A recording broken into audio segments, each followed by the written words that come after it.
جیسے عزاخانی کی شہنشین کے حقدار حسین ہیں، تو اگر دل مومن کا کعبہ ہے تو پھر مکین علی ابن ابی طالب ہے. یعنی دوسرے لفظوں میں زمانے کو ہم نے پیغام یہ دیا کہ اس دل پر حکومت یا صرف علی کی ہے یا حسین کی ہے. اور یہ مجلسیں اظہار مودت ہے سید الشہداء سے. ہم رو کر زمانے کو بتاتے ہیں کہ ہمارا بڑا نقصان ہوا ہے. تمہارا نہ رونا تمہاری ناشکری کی دلیل ہے کہ تمہیں قدر ہی نہیں کہ خدا نے تم سے لے کیا لیا ہے. ہم زمانے کو رو کر بتاتے ہیں. جس قوم کو ابھی تک ہائے سمجھ نہ آیا ہو، ہائے، میں آگے کی بات ہی نہیں کر رہا، جس قوم کو ابھی ہائے نہ سمجھ آیا ہو، وہ قوم ہم سے کیا گفتگو کرے گی؟ عربی میں ہائے کے لیے ہائے نہیں ہے، یعنی آپ نے عربی میں نہیں سنا ہوگا ہائے حسین، یہ ہم اردو میں کہتے ہیں. عربی میں ہائے کے لیے بولا جاتا ہے واہ، واہ جدہ، واہ حسینہ. عربی میں غم کے اظہار کے لیے واہ، واہ مصیبتہ، ہائے مصیبت.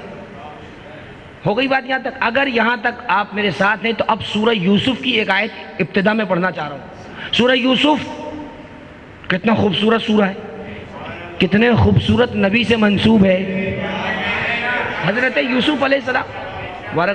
سورہ یوسف، ابھی میں ہائے پہ بات کر رہا ہوں. سورہ یوسف میں حضرت یعقوب کا جملہ اللہ نے کوٹ کیا کہ جب یوسف آنکھوں سے کچھ دن کے لیے اوجھل ہوئے. حضرت یوسف کہاں تھے؟ بچے کو پتہ ہے، کنویں میں تھے، بھائیوں نے کنویں میں ڈال دیا تھا. باپ کو جب پتا چلا کہ میرا بیٹا گم ہو گیا ہے، حضرت یعقوب کو معلوم تھا کہ یہ مکاری کر رہے ہیں، یہ بھائی مکاری کر رہے ہیں. اب ایک جملہ آ گیا تو توجہ سے سنتے جائیے. 11 تھے نبی کے سگے بھائی، یوسف کے سگے بھائی، یوسف کے سگے بیٹے. تو جب ہم دین کے معاملے میں نبی کے سگوں پہ اعتبار نہیں کرتے تو یاروں پہ اعتبار کیسے کریں؟ تو سگوں پہ اعتبار نہیں کرتے.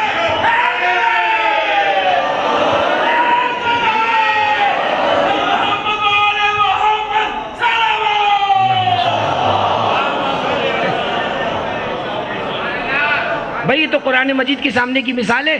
بچے کو حضرت یوسف کی کہانی بچے کو پتا ہے. یوسف کے سگے بھائی جنہوں نے کنویں میں ڈال دیا، نبی کے بیٹے، یعقوب باپ ہے، یوسف بھائی ہے علیہم السلام. اب یہ بھی ایک عجیب مسئلہ ہے کہ جنہیں علیہ السلام بولنا ہے انہیں لگا کے بولنا پڑے گا کہ یہ علیہ السلام ہیں، اور جو رضی اللہ عنہ ہیں وہاں لگا کر بتاؤں گا کہ یہی رضی اللہ عنہ ہیں. یہ بھی اس بل کا بھی تو کچرا ہو جائے تھوڑا سا، جو ویسے ہی اب کچرے کی ٹوکری میں جا چکا ہے. بلوں سے عقیدے نہیں بدلے جاتے، عقیدے دلوں سے بدلے جاتے ہیں. تم کتنے بل پیش کر دو، دل ہمارا حسین کا ہے، دل کو پتا ہے کس کو کیا کہنا ہے. حضرت یوسف سگے بھائی یوسف کے، اور پھینک دیا کنویں کے اندر نعوذ باللہ حضرت یوسف کو. جب یعقوب کو پتا چلا، سنا کہ جوان بیٹا، اتنا خوبصورت بیٹا، یوسف جیسا بیٹا، اس کو ان منحوسوں نے کہیں غائب کر دیا. قرآن کا جملہ ہے، نکالو کہاں سے تم سچائی نکالو گے، نکال کے دکھاؤ قرآن سے یہ آیت. ایک لفظ واہ نکالنا ہے قرآن سے. یوسف علیہ السلام کے بارے میں لکھا ہے، حضرت یعقوب کے بارے میں، کہ جب سنا بیٹا گم ہو گیا ہے، روایت میں لکھا ہے، آیت ادھر ہے روایت الگ ہے، اپنے زانو پہ، یہ ران پہ ہاتھ مار کے کہا واہ اسفا علی یوسف،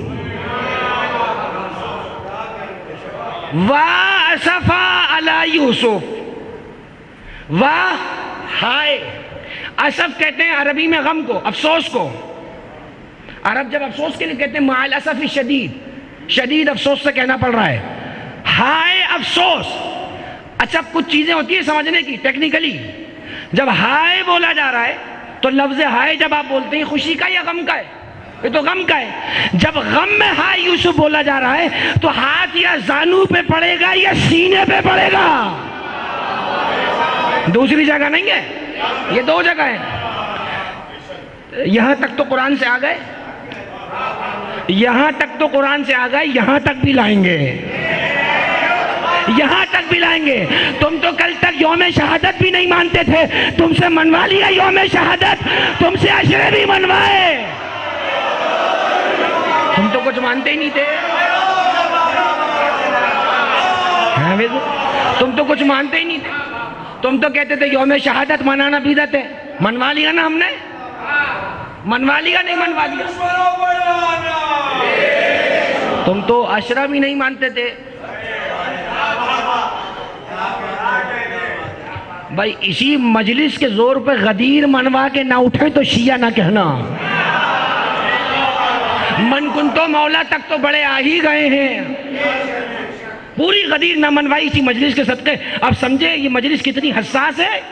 یہ کوئی نارمل گیدرنگ نہیں ہے, بڑی سینسٹیو گیدرنگ ہے, بڑی حساس گیدرنگ ہے. جب ہی یہ گیدرنگ کے آنے سے پہلے ہی ہلبلی شروع ہو جاتی ہے. یعنی عجیب بات یہ ہے کہ جنہیں محرم منانا ہے انہیں کوئی پریشانی نہیں ہے, جنہیں تماشا دیکھنا ہے وہ ہم سے زیادہ پریشان ہے.